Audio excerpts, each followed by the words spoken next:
we have to give stress on their sexual life also before starting the infertility treatment.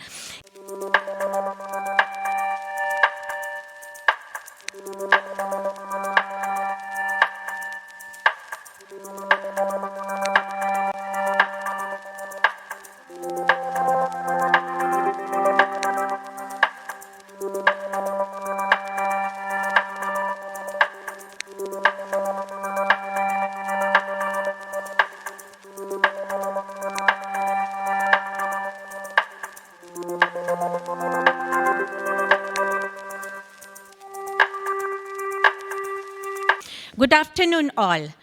I thank organization for inviting me for this lecture. Sexual disorder as a cause of infertility plays very important role. We all know in a train, engine plays the very important role. And without engine, there is nothing. So sexual medicine plays, it's a sexual life of a couple plays as a role of engine in their relationship and for their fertility. Sexual function is a key component of physical, psychological, social health of a woman, and that represents the procreation, pleasure, and partnership. That is 3 Ps. In a National Health and Preside study, it was found that more than 43% of the women are having sexual dysfunction, and that leads to failure, frustration, anger, and resentment, and causes poor sexual self-image. There is a performance anxiety. During infertility treatment, we have undergone lots of investigations done with the couple, and that causes stress and significant depression in their life. Dr. Rao has told many stories regarding how female inhibition is there regarding the desire part. So this is the scenario of probably every household. So all the couples are highly placed, they are well educated. So normally many of them, they don't have motivation for having pregnancy. And some of the couple, even they don't give importance to sex in their relationship, but happily cohabitating.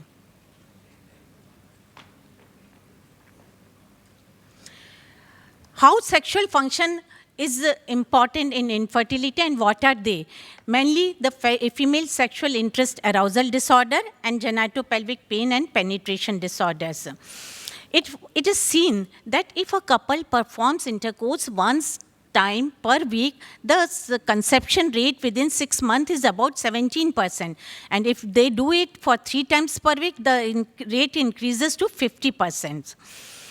There is a article by Dr. Anil F. Jasani in Middle East Fertility Society journal that shows that female sexual dysfunction has a definite role in infertility, and the most common dysfunction observed was arousal, that is 70% in infertile women. If documented, necessary interventions like psychotherapy, lubrication, targeted sexual therapy, and pharmacological treatment is undertaken, then females suffering from female sexual function along with infertility can be helped. Sometimes appropriate treatment of female sexual dysfunction can preclude the use of expensive and unnecessary treatment for infertility. So we have to give stress on their sexual life also before starting the infertility treatment. It is the cause or the effect of the infertility both. So sexual dysfunction may be the cause or may be the effect. The incidence of infertility is increasing worldwide. Nowadays, we are finding 1 out of 8 couples are having problem of infertility. DSM has defined female sexual interest arousal disorder. We all know about that. And if the couple is having 3 symptoms out of this 6, present for 6 months and causing severe personal distress, then it is termed as female sexual interest arousal disorders. There are excitatory and inhibitory neurotransmitters present in the brain, which balances and they affect their sexual life. The causes has already been discussed throughout the previous lectures, like hormonal, neurobiological, and psychosocial factors, age factors plays very important role in the sexual life of the women and men, medical comorbidities, then psychological and personalities issues. Like there is many times in the family, there is a cultural taboo, sex taken as a shame, or there are guilts, then there are low body image is there. Sometimes there are relationship issues or previous past traumatic issues. These all causes a problem in their sexual life. Hormonal assay plays important role, like premature ovarian failure. Recently, one patient came, about 28 years old, came married for 3 years. She came to me for her sexual problem. She was having difficult sex. It was painful. There was dryness. घबराहट होती है. Her menstrual cycle was scanty and prolonged, and she wanted issue also. When I did transvaginal sonography, I found that both the ovaries are very small and having very little number of follicles in them. I did AMH, that was quite low, less than 0.4, and her FSH was quite high, more than 40. That shows that at the age of 28 years, she is depleting of her ovarian function. So nowadays, premature ovarian failure is increasing. It was found that 1 out of 1,000 women at the age of 30 years is having this kind of problem. So we have to give attention to these symptoms also, and take the notice of it also. Then there are some drugs, like already mentioned, antidepressant, antihypertensive, SSRIs, they all reduces sexual desire. Gynecological interventions like episiotomy, previous vaginal surgeries or cancer surgeries, etc. For diagnosis, history plays very important role. Since the morning, this is stressed upon कि history हमें बहुत ध्यान से लेना है. Patients को we have to make them comfortable, because now they are going to share with you their private life. So you have to earn their trust. Then only they will be open up to you. Ensure privacy, confidentiality. You have to be non-judgmental. आपने कुछ भी जरा सा wince किया या मुस्कुराया तो they are not going to share with you what problem they are having. Their social history is very important. Sexual history, medication, drug abuse, alcohol, past medical history. Thorough examination, general systemic mental state, and pelvic examination plays very important role in diagnosing sexual disorder in infertility.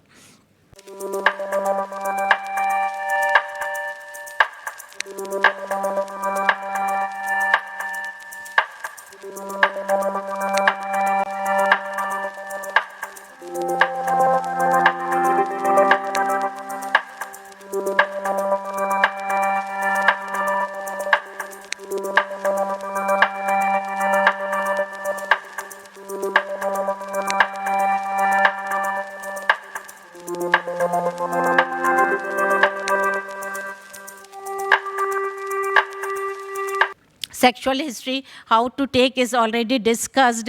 Then we have good screening tools available. Give them those questionnaires, give them privacy, so they can discuss about themselves regarding those questionnaires, and then they can give you the clue to reach the diagnosis.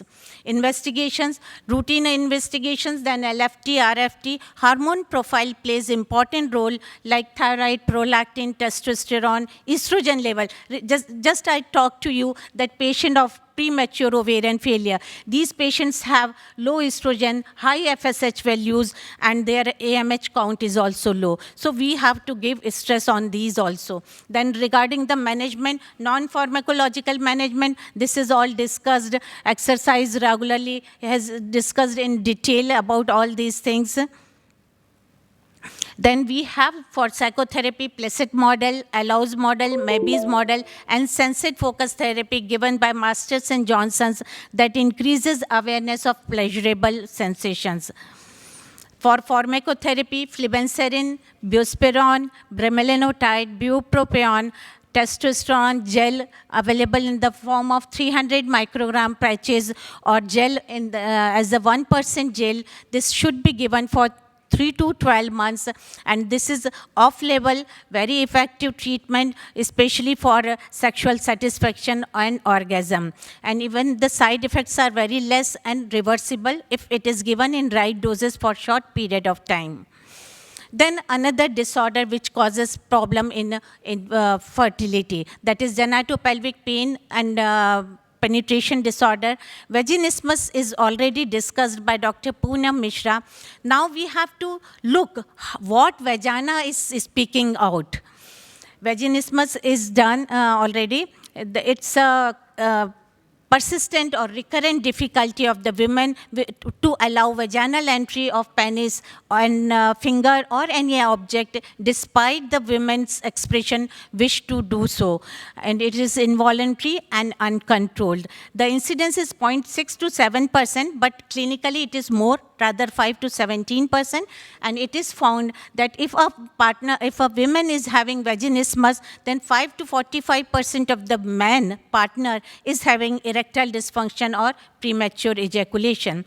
In a European Journal of Obstetric and Gynec Reproductive Biology, they studied 297 women treated for vaginismus, and they found that vaginismus patients should be treated prior to being deemed as an infertile. We should not label them as an infertile, because once they got treatment, many of them, they have even normal delivery, and there was never a recurrence of vaginismus is there. So we have to reach the proper treatment and diagnosis and help them properly regarding their vaginismus problem. These are the causes Dr. Poonam has already discussed, and this is a defensive contraction of the perivaginal muscles. So we have to deal with for that spasm, rather than giving them assurance only. And normally these women, they have negative perspective over the sexual activity. So we have to deal them psychologically also. Organic causes, we all know, lesions of the external genitalia, STDs, genital herpes, warts, thrush, obstetric traumas, endometriosis, pudendal neuralgia, PID, and comorbidities like diabetes, multiple sclerosis, etc. This is the picture which is depicting all the causes, local and vaginal musculoskeletal causes, even the urological causes like urethritis, cystitis, that also sometimes causes a problem in penetration. Pelvic causes, we all know, PID, endometriosis, adenomyosis. GI causes like irritable bowel syndrome, proctitis, diverticulitis. So we have to take all the history in detail of every system, every specialty. Most of these patients, they usually present to you. Many of you have seen these patients as unconsummated marriage while evaluation during fertility treatment, and that causes significant personal distress, anxiety disorders, and many times divorce occurs. Treatment, we have already, Dr. Poonam has already discussed. Sex educations, moisturizers are available to improve the hydration of the vagina. That is very good. They are available in the form of silicone-based, glycerin-based. Local estrogen is especially helpful at perimenopausal, premature ovarian failure cases where the estrogen level is low. Then this helps. Nitrogen gel, like 5% gel that acts through the nitric oxide axis, that is also very good. Then desensitization with using dilators available in the form of 19 millimeter to 35 millimeter diameter. Botox treatment, she has already discussed about it. Then rejuvenation with, this is a new modality in our basket, through laser therapy. This improves the collagen tissue of the vagina and improves the elasticity of the vagina and functionality. Then for another problem is dyspareunia, which may be primary or secondary dyspareunia.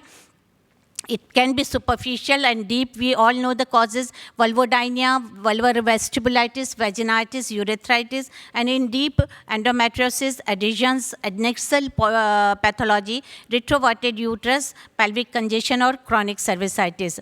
For these dyspareunia, pelvic floor relaxation exercises, as the prior speaker is told about it, Kegels exercises helps in restoration the health of that muscle group. So it is very effective. It improves, it relaxes the spasmed muscle. Then self-massage or partner's massage and gentle stretching of the vaginal orifice also help in dyspareunia. So in conclusion, female sexual interest arousal disorder or genitopelvic pain disorder, these all should be appropriately assessed and individualized treatment should be given. Fertility treatment is not only, we should focus on only to give them a baby, but we should include sexual therapy and psychotherapy to improve overall comprehensive quality of the life of the couple. Thank you so much.